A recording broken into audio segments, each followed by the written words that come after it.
హరి ఓం శ్రీమాత్రే నమ. లలితా సహస్రనామ పారాయణలో భాగంగా ఈరోజు అమ్మవారి నామం 500 నామం, 4 అక్షరాల నామం మాంసనిష్ట. ఈ నామంతో అమ్మవారికి నమస్కారం చేసుకునేప్పుడు ఓం మాంసనిష్టాయై నమః అని చెప్పుకోవాలి.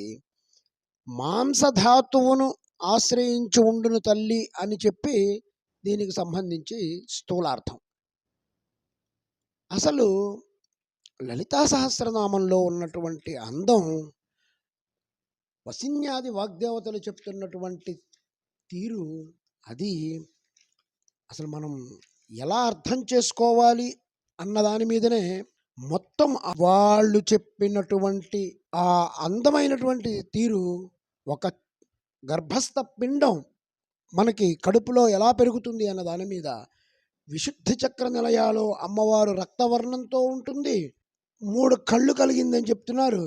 అట్లాగే అనాహుతాబ్జంలో అమ్మవారు రుధిర వర్ణంలో ఉంటుంది, ఆ పాటలీ వర్ణంలో ఉంటుంది. ఆవిడ అక్కడ వదన ద్వయంగా ఉంటుందని చెప్తున్నారు. అక్కడ ఆవిడ రుధిరంతో ఆశ్రయించి ఉందని చెప్తున్నారు. అట్లాగే ఇప్పుడు వచ్చేటప్పటికల్లా ఈ మణిపురంలో పూర్తి రక్తవర్ణంతో ఎర్రటి ఎరుపుతో ఉంటుంది. ఇక్కడ ఈవిడ ఆశ్రయిస్తున్నటువంటి ధాతువు మాంసనిష్ట, మాంసధాతువుల్ని ఆశ్రయించి ఉండినటువంటి తల్లి అని చెప్పి దీనికి మనం చెప్పుకుంటున్నప్పుడు ఏం చేస్తుంది మాంసనిష్ట?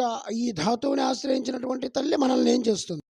మన శరీరంలోని మాంసధాతువుకి బలం కావాలి అంటే ఈ తల్లి అనుగ్రహం కావాలి. మణిపూర చక్రాధిష్ట దేవత సప్తధాతువుల్లోని మాంసాన్ని ఆశ్రయించి ఉంటుందని చెప్పుకున్నాం.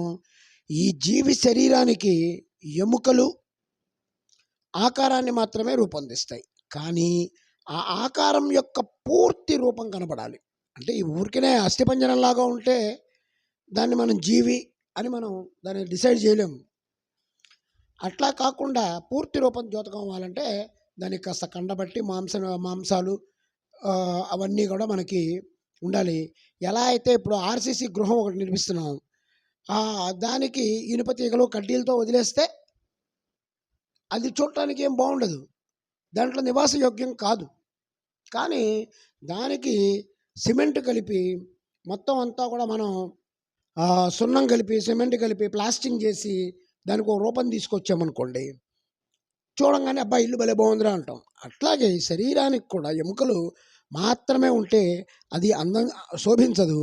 ఈ మాంసం ఈ కండరాలకు పట్టి పుష్టిగా ఉంటే అబ్బా పిల్లవాడు బాగున్నాడు, అమ్మాయి బాగుందిరా అని చెప్పి మనం అనుకోవడానికి కనబడుతూ ఉంటుంది.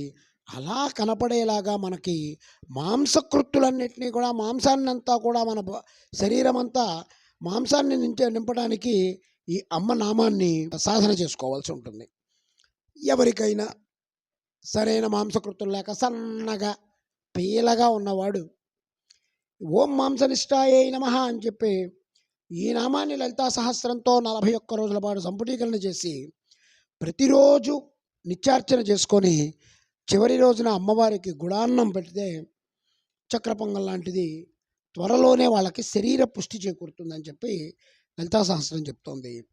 ఎన్నో రోజులు జ్వరం వల్ల లంకణాలు చేసి శుష్కించిపోయి అంటే సన్నబడిపోయి రూపం సరిగా కనబడని స్థితికి ఇలాంటి వాళ్ళు ఎవరైనా సరే ఈ నామంతో లలితా సహస్రాన్ని సంపుటీకరణ చేసి పారాయణ చేసుకోగలిగితే వాళ్ళకి మళ్ళీ శరీర పుష్టి కలుగుతుంది. కాబట్టి శరీరంలో ఎక్కువ మాంసపుష్టి కలిగించి మాంసధాతువుని ఆశ్రయించి ఉండున్నది అనేది ఈ నామానికి అర్థం. గర్భస్థ శిశువుకి ప్రశాంతంగా అన్ని రకాల ఒక్కొక్క అవయం చేకూరుతోంది. ఇది వచ్చేటప్పటికల్లా ఈ నామంలో అమ్మవారు పూర్తిగా మాంసం శరీరానికి ఇచ్చేటువంటి వ్యవస్థను ఏర్పాటు చేస్తుంది. ఓం ఐం హ్రీం శ్రీం మాంసనిష్టాయై నమః, ఓం శ్రీమాత్రే నమః, ఓం శ్రీ మహారాజ్ఞే నమః, శ్రీమత్ సింహాసనేశ్వర్యే నమః.